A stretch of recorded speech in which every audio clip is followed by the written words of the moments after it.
Okay, so we're up to Numbers chapter 33, verse 50. This is the fifth aliyah. I told you these are really long aliyahs. The Lord spoke to Moses in the plain of Moab by the Jordan at Jericho, saying, Speak to the children of Israel and say to them, When you cross the Jordan into the land of Canaan, you shall drive out all the inhabitants of the land before you, destroy all their temples, destroy their molten idols, and demolish their high places. You shall clear out the land and settle in it, for I've given you the land to occupy it. So we see that the Torah is pretty Zionistic. I mean, this is like the definition of a Zionism, right? You shall give the land as an inheritance to your families by lot. So it's not going to be like who you favor. It's not going to be your buddies. It's going to be done randomly by some sort of lottery. To the large you shall give a larger inheritance. To the small you shall give a smaller inheritance. Well, that makes sense. Wherever the lot falls shall be his, according to the tribes of your fathers you shall inherit. So let's say somebody gets like the lot down on the desert or some like part that's really not so great. It wasn't because they were, it was by chance. It's done by lottery. I mean, if you really, how do you really believe in chance and lotteries when God's directing everything in the universe? Okay, but this is what the verses say. But if you do not drive out the inhabitants of the land from before you, then those who you leave will be as spikes in your eyes and thorns in your sides, and will harass you in the land in which you settle. You know, the Torah likes to be like a little bit extreme sometimes and say things in a really like strong way to make you realize how serious it is. The Torah wants you to like realize that this is serious. There's going to be spikes in your eyes and thorns in your sides if you lead people around.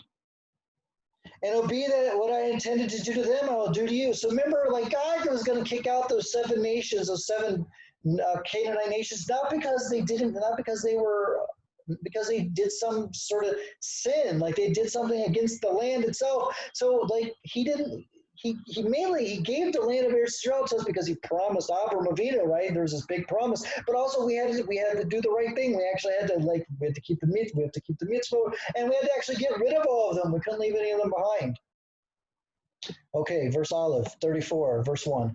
The Lord spoke to Moses, saying, Command the children of Israel and say to them, When you arrive in the land of Canaan, this is the land which I shall fall to you as an inheritance, the land of Canaan according to its borders. So now we're going to know the borders. Okay, your southernmost corner shall be from the desert of Zin along Edom, and the southern border shall be from the edge of the Salt Sea, the Dead Sea, the Yam HaMelech, to the east.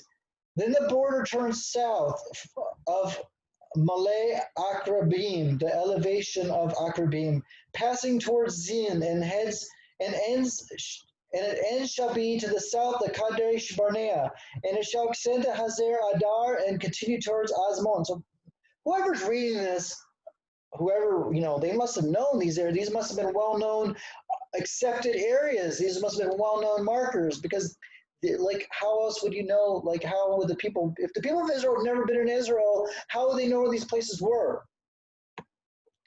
And again, we're talking about like we're talking about borders like in a land, like these are like physical, these must have been physically known place markers.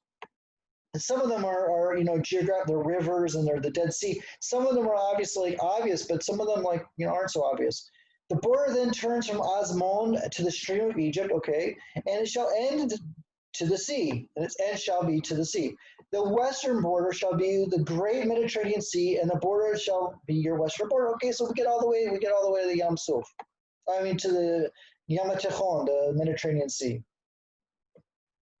This border shall be your northern border. From the great Mediterranean Sea, turn yourselves towards Mount Hor.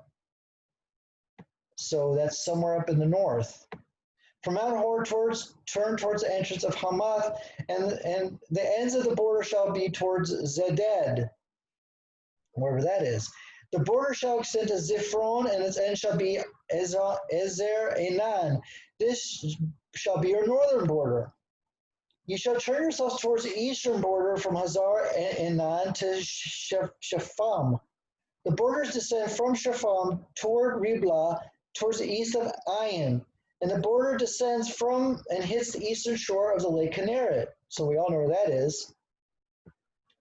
The border then continues down along the Jordan, and its ends in the Yam HaMelech. This shall be land according to the borders around. So the Yam Suf is the southernmost border, but we have people who live below that. So are they? So anybody living below that parallel, that whole southern section of Israel, which includes many people, including the whole city of Eilat and Beersheba and Arad. Remember the king of Arad and other places which are south of the this parallel, this south of this Yam Melech. That's not Eretz Dakota. It's not the land. That's not Eretz Israel. But they keep one day Yom Tov.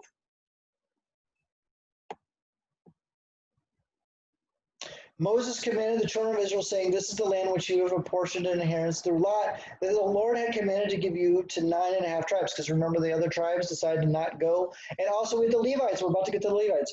For the tribe of Reuben, descendants according to their father's house, and the tribe of Gad, descendants according to their father's house, and half the tribe of Manasseh have already received their inheritance, and 2.5 tribes have received their inheritance on the side of the Jordan near Jericho in the east toward the sunrise. So, and also we know very much, we're going to read about the Levites, but just to give you a coming attraction, the Levites didn't get a specific area. They were dispersed and could live wherever they wanted to because they worked in the Mishkan. So they didn't have a specific a specific area of land that was allotted to them.